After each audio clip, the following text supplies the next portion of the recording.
stuffed out. Hello, I'm Justin O'Toole and this is my video presentation for FOED 6020. As you can see, I had a little tech difficulty with my video. Managed to delete the presentation I made at school, so we're trying to do the next best thing. I hope you enjoy. Today we'll take a glimpse into Chapter 4 of Joel Spring's text, Deculturalization and the Struggle of Equality, a brief history of the education of dominated cultures in the United States. This chapter reviews the exclusion and segregation faced by Asian American immigrants as they entered the United States. My reference articles include the geography of inequality, why separate means unequal in American public schools, from sociology of education, the yellow pearl and Asian exclusion in the Americans from Pacific Historical Review, detention at Angel Island, first imperial evidence from social science history, and of course our class text as I previously mentioned. Asian Americans' exclusion and segregation. As Asian Americans migrated into the United States, many were shocked as they encountered racism, exclusion, and segregation from their new neighbors in America, what they thought was the land of the free. Treated similarly to both Native and African Americans, Asian immigrants found themselves in the midst of economical exploitation by a nation that viewed their culture as immoral and inferior. Yet this section is only a small part of their story. Beginning in the mid-19th century, a transnational conversation about race, migration, and national security culture throughout the Americas and across the Pacific. Their subject was the global migration of Asians and their alleged threat they posed. The fact that Asians, especially Chinese, Japanese, and South Asians, were described as being inadmissible aliens brought economic competition, disease, immorality, and is not surprising considering the deviant images of the Chinese opium dens and their often risque sexual freedoms that many Americans viewed to be true representations of Asian culture. Globalization and dysphoria. Chinese, Japanese, Korean, and Indian. First, a little background. Chinese, Japanese, and South Asians were among the largest group of Asians to migrate to and throughout the Americas in the late 19th and early 20th centuries.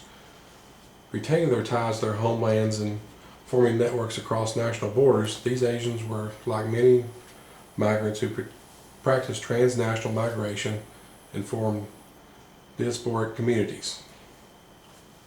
But they were also very different in that they were targets of some of the first national immigration laws that excluded migrants on the basis of race, as well as victims of state-sanctioned violence, expulsion, and incarceration.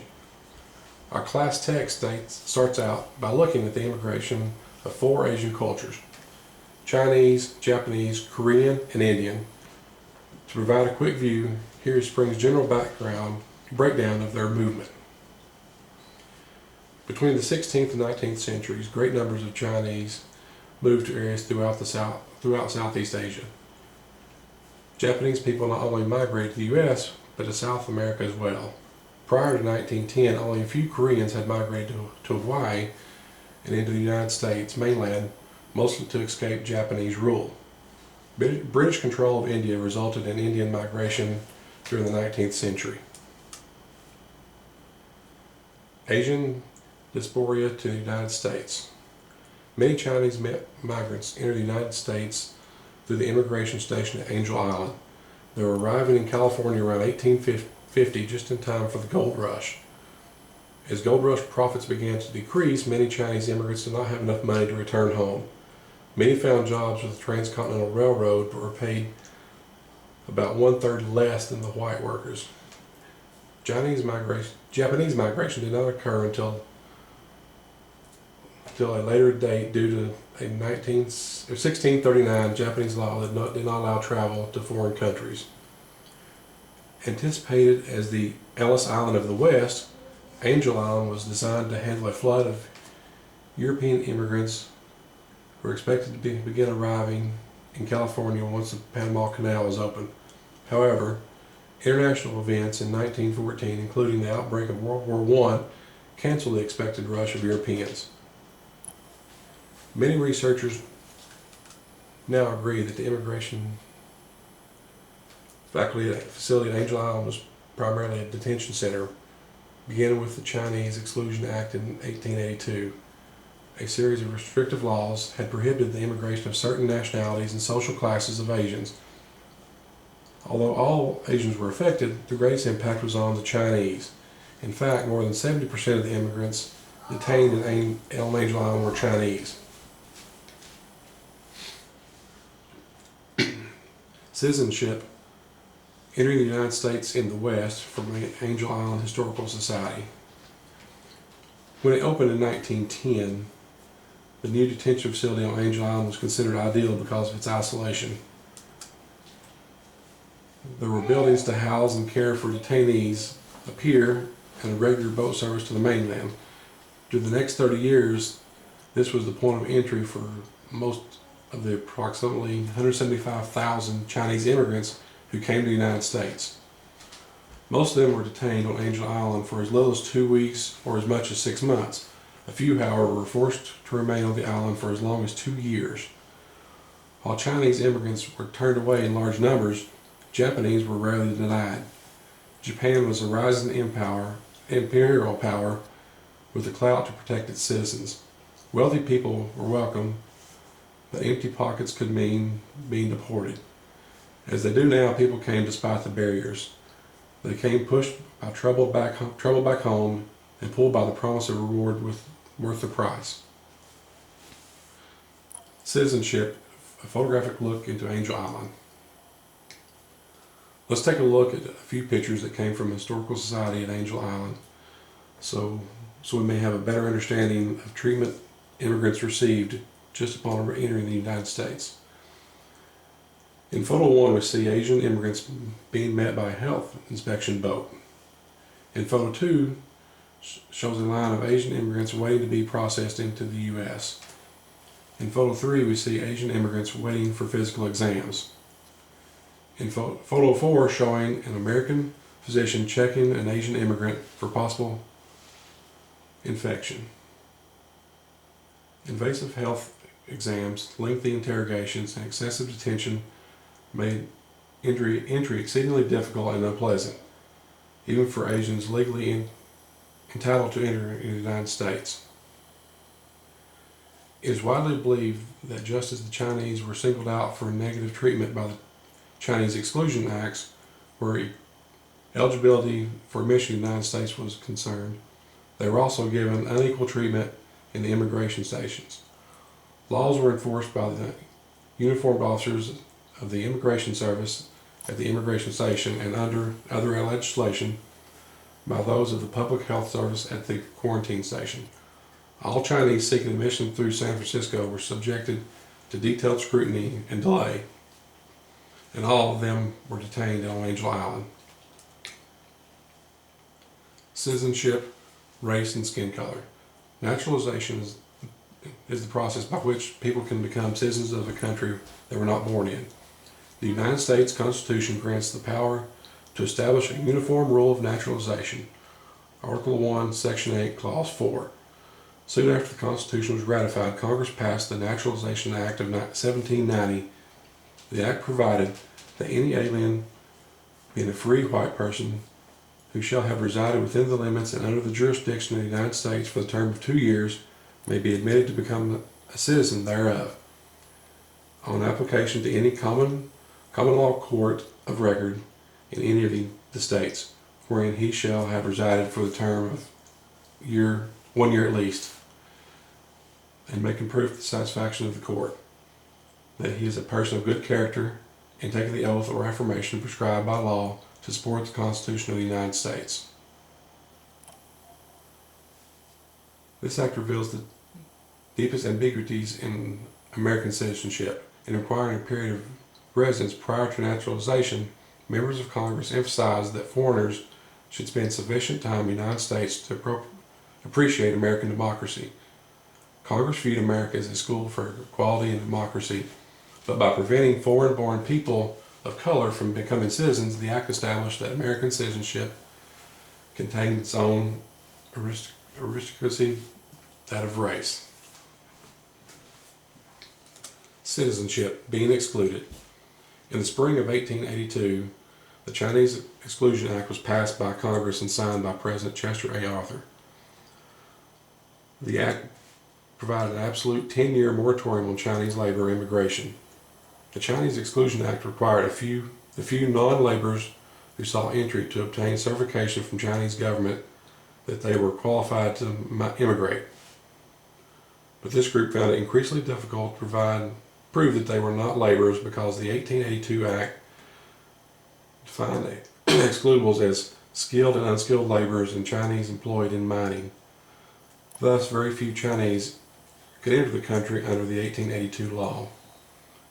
The 1882 Exclusion Act also placed new requirements on the Chinese who had already entered the country. If they left the United States, they had to obtain certifications to re-enter.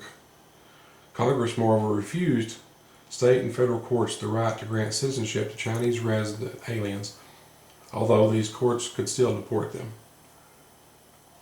A variety of signs and propaganda cartoons, like those shown here, depicted American sentiment towards Chinese immigrants. Spring noted that in 1855, the Chan Wong versus California case upheld the Naturalization Act of 1790 by making it clear that race was primarily defined according to skin color, thus immigrant Chinese were not eligible for citizenship. It also extended to aliens of African nativity and to persons of African descent as well. Citizenship, Deculturalization, Ozawa, the perfect test case. As you can imagine, that didn't sit well with a large group of people, and Spring noted that race riots followed these laws that established anti-Chinese and anti-Japanese sentiments. In 1922, Japanese businessman Takewa Ozawa petitioned the Supreme Court for naturalization. Many in the Japanese community believed that he was the perfect case to test naturalization laws after a group of Armenians had petitioned the courts and were declared legally white. Ozawa came from Japan, went to the University of California at Berkeley, and then moved to Hawaii where he lived with his family. He applied to become a naturalized citizen of the United States. Ozawa argued that his skin was as white as any so-called Caucasian, if not whiter, but he made a much more important second argument, that race shouldn't matter for citizenship. What really mattered was a person's beliefs. Although he was raised in a Christian family, in 1922 he was denied citizenship because he was not white. These laws continued to be used to deny citizenship and land ownership to Asians, but as the country faced World War II, American viewpoints began to change toward the Chinese and Japanese immigrants. Citizenships, effects of World War II. Before the start of World War II, many Americans held the belief that Asian features were so similar that it was often difficult to determine their country of origin based on physical features alone. When World War II began, China suddenly became our ally while Japan was then our enemy. As media began to depict the Chinese as hardworking, brave, religious, intelligent, and practical, they also portrayed the Japanese as treacherous, sly, cruel, and warlike. Many Americans began to take a different stance on the Chinese based on these clever media portrayals.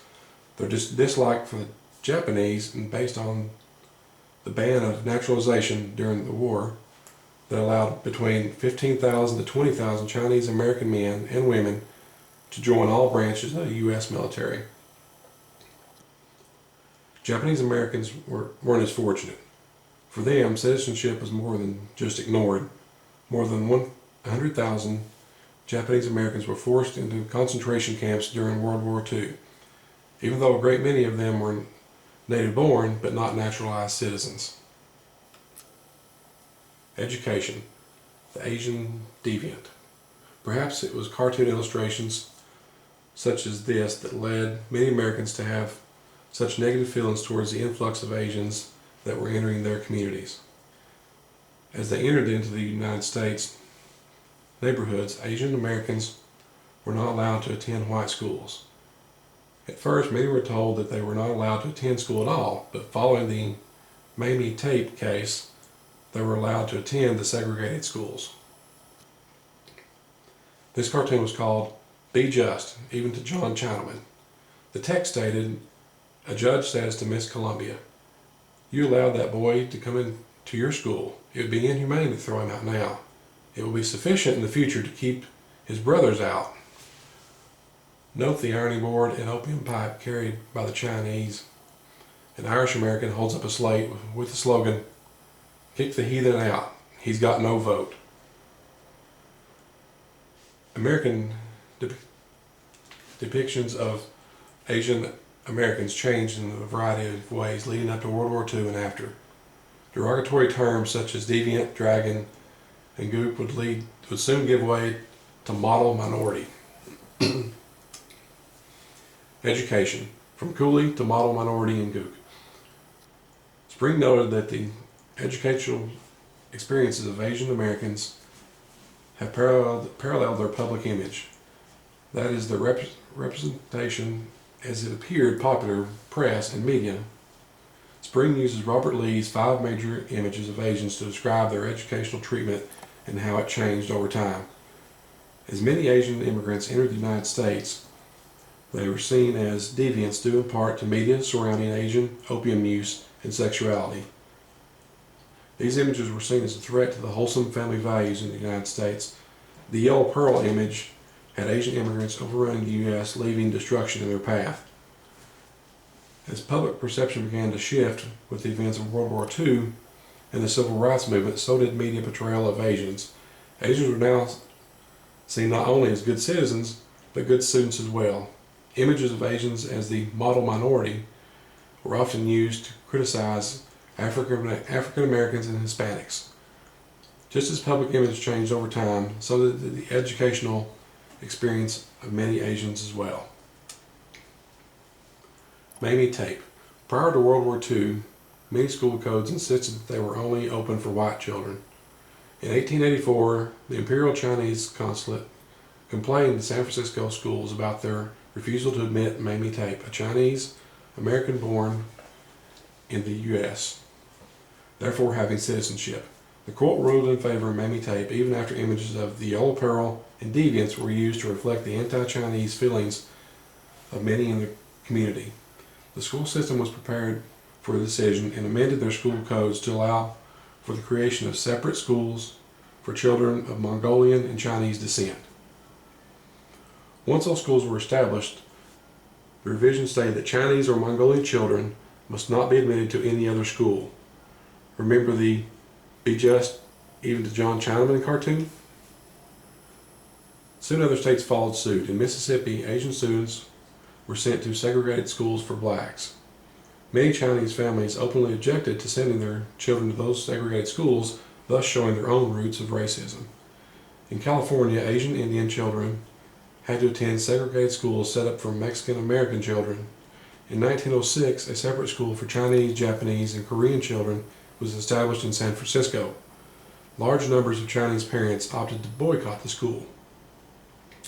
Many Japanese immigrants in Hawaii opted to create their own private school after public school hours and on weekends, which opened new doors for criticism. Japanese language schools. In 1914, Japanese educators in Hawaii organized the Japanese Education Association. Their task was to take Japanese educational materials and adapt them to Hawaiian conditions. They were soon accused of hindering the Americanization of Japanese American children. Spring noted that an attempt to close such schools was made through legislation that wanted all public and private school teachers in Japanese language schools to possess ideals of democracy, a knowledge of the English language, American history, and methods of government. Many Hawaiian plantation owners were dependent on the Japanese labor force, so they opted to the closing of the language schools and feared that the Americanization of Japanese American children, because it might provide the skills and knowledge they needed to find other vocations. Some Japanese within the community wanted the schools closed because they favored Americanization. Others wanted them open because they believed the cultural gap between Japanese and the white community was so immense that Americanization was not possible.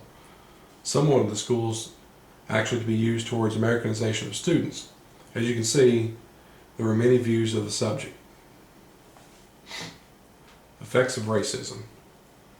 So how did all this racism affect Asian students?